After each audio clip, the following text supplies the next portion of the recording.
So karon makita ninyo kung naunsay nahitabo atong asin nga daghanan ra gyud nako siya may gani kay pwede pa puniton. Anyway, so today ako nagbanggod nako og carrots para ma-elevate akong experience sa carrot kay to be honest di gyud ko ganahan og carrots pero kay need man nato mo kaon og food good nga beneficial sa atong lawas dili lang ta puro cravings. So morning gibutangan ako siya og yogurt, plain yogurt, and then butangan ako siya og seeds and some sa tawag na spices para to enhance the flavor. And then I have 1/2 avocado.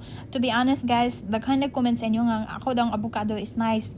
Ano lang yun ni siya sa lagma, and also mag-base ko sa brand sa avocado kay nay ubang avocado nga magmahay na lang yun ka kay ang panit sa avocado arang tigulangan na onya wa pa nahinog nek unsa man ni. So mo nang usahay mangita ko avocado nga medyo mahal-mahal o gamay, at least makaon nimo mag-enjoy pa ka, nutritious pa. So by the way, kining avocado is Hass. So kung familiar mo na kung nagsige mo grocery, medyo mahal siya pero kay para lagi sa atong lawas.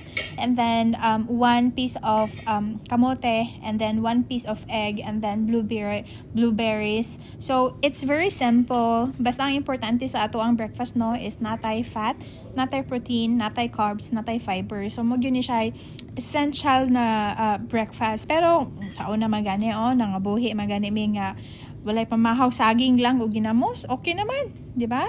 Pero syempre karon manggod lahi na ang panahon niya. Makapalit na pud ta.